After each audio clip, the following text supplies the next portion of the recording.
Number 2, let's turn our Bibles to Genesis chapter 15 verse 6. Genesis chapter 15 verse 6. And he believed, who? Abraham. He believed in the Lord. Abrahamu ప్రభుని నమ్మాడు. He believed in the Lord and he counted it, and God counted it to him for righteousness. Abraham, దేవుడు, యెహోవా దేవుడు అబ్రహాంకి ఏదైతే చెప్పాడో, అబ్రహాంకి దేవుడు ఎవరో అన్న విషయం నమ్మాడు కాబట్టి దేవుడు అది నీతిగా ఎంచేశాడు. He credited to him as righteousness. Praise God. So ఇప్పుడు జాగ్రత్తగా గమనించండి. అసలుకి ఓకే, అబ్రహాము నమ్మాడు కాబట్టి దేవుడు అబ్రహాంకి అద్భుతాలు చేశాడని రాయొచ్చు కదా. లేకపోతే అబ్రహాము దేవుడిని నమ్మాడు కాబట్టి దేవుడు ఆయన పరలోకాన్ని విడిచిపెట్టి అబ్రహాం దగ్గరికి వచ్చాడని చెప్పొచ్చు కదా. Why? When he believed, it was credited to him as righteousness. అంటే ఇప్పుడు మనం జాగ్రత్తగా గమనించాలి. నీతి అనేది బైబిల్లో మనకి అర్థమయ్యేది అంటే, నీతి అనేది దానం. అది దానంగా ఇవ్వబడ్డది. క్రీస్తు ద్వారా మనకి నీతి దానంగా ఇవ్వబడ్డది. అది పునరుద్ధానం అయిన సందర్భంలో జరిగింది. We are justified as righteousness. మనం నీతిమంతులుగా తీర్చబడ్డాం. దేని ద్వారా? ఆయన పునరుద్ధానం ద్వారా. అంటే జాగ్రత్తగా గమనిస్తే పునరుద్ధానంలో ఏం జరిగిందంటే ఒక నూతన పవర్ఫుల్ లైఫ్ వచ్చింది. So righteousness is a doorway to that powerful life.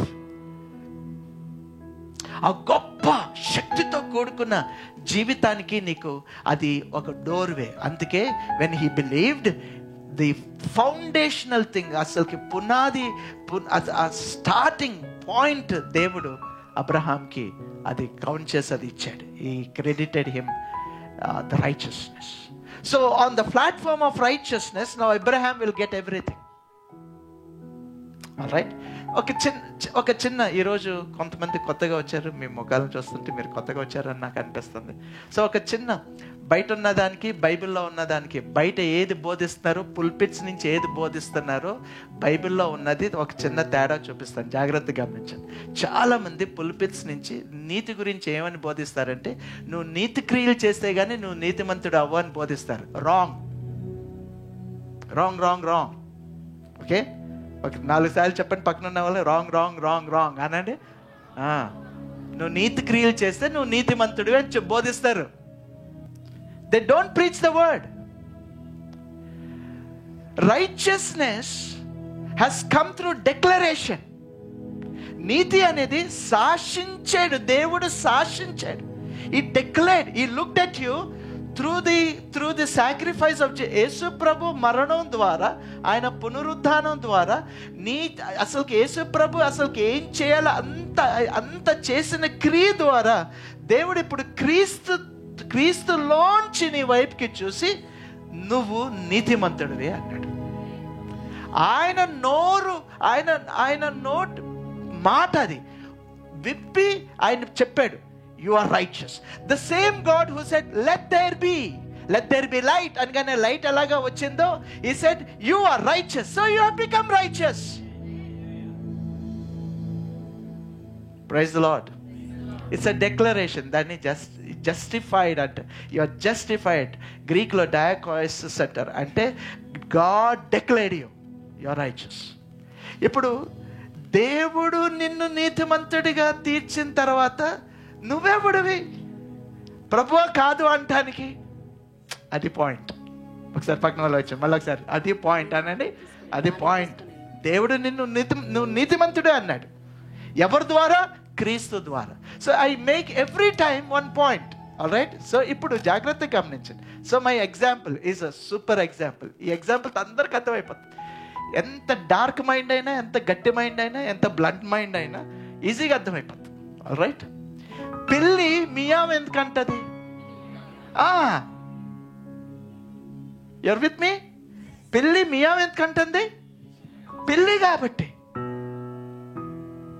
కాబట్టి అది మియావ్ అంటుంది. అంతేగాని అది కాదు సార్, అది మియావ్ అన్నది కాబట్టి పిల్లి అయిందంటావా? సేమ్ బోధ. నువ్వు నీతి క్రియలు చేస్తే నువ్వు నీతిమంతుడు అవుతున్నావు అని చెప్పేది, నువ్వు మియావంటే నువ్వు పిల్లయ్యావన్న దాంతో సమానం. So when God told you that you are righteous, because God declared you righteous, now you will do righteous works. Amen. Praise the Lord. అది నీ నేచర్ అయిపోతుంది, నీ స్వభావం అయిపోతుంది. నువ్వు నీతి క్రియలు తప్ప ఇంకా వేరే చేయలేవు, ఎందుకంటే ఆయన నిన్ను నీ వైపు చూసి యు ఆర్ రైచియస్ అన్నాడు. Amen. Praise the Lord. Now these are very, very important things. So turn to your neighbor and say, I am righteous through Jesus Christ. Anandi? First thing enti? You are what? You think in your heart.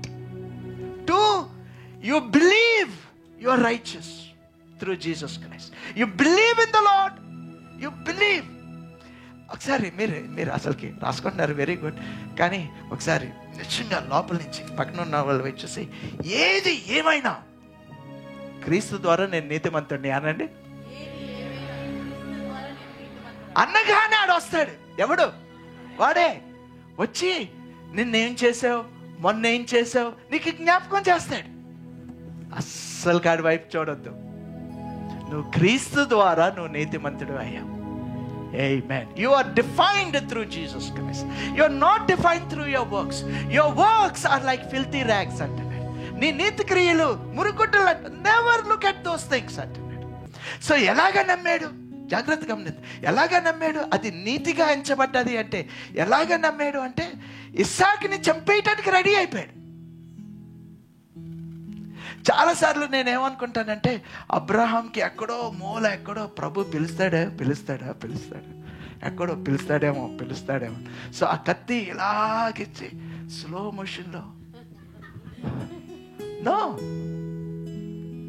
Never. సెకండ్స్లో దేవుడు ఆగిపోతే వెళ్ళిపోయేది, దూచుకుని వెళ్ళిపోయేది, చంపేసేవాడు ఇస్సాకుని, కుమారుడిని. ఎందుకు చంపేసేవాడు? దేవుడిని నమ్మాడు కాబట్టి. అదే పాస్టర్ గారు, అదంతే, దేవుడిని నమ్మాడు కాబట్టి. ఎలాగ పాస్టర్ గారు అంటే, ఎబ్రిల్ రాసిన పత్రికలో ఉంటుంది. ఏం నమ్మాడు అంటే, దేవుడు ఒక సంతానం గురించి మాట్లాడాడు. ఆకాశంలో ఉన్న నక్షత్రాలని చూడమన్నాడు, ఇస్రాయేలుని చూడమన్నాడు, నీ ద్వారా వచ్చే ఇసాకు ద్వారా సంతానాల గురించి మాట్లాడాడు. So the one who spoke that, he knew that through Isaac these things are going to come. So అప్పుడు మరి చంపేసేది ఎలాగా అంటే, ఏం నమ్మాడంటే, చంపేసిన తిరిగి లెగిస్తాడు అని నమ్మేశాడు. Praise God. అందుకే వెళ్ళిపోయింది, కత్తి వెళ్ళిపోయింది. చంపేసిన, he believed that Isaac will resurrect again. Now by the way, జాగ్రత్త గమనించండి. Was resurrection a common factor? No. Resurrection was not a common factor during Abraham's time. It is an unknown thing. Resurrection అనేది అసలుకి ఏబిసిడీలు తెలీదు అబ్రహాంకి resurrection గురించి. ఏబిసిడీలు తెలియంది out of nowhere. How did he come to know? He believed God. You believe God, God is going to bring new things into your head. Amen. New brand, new creation laga, new things He will bring it to you.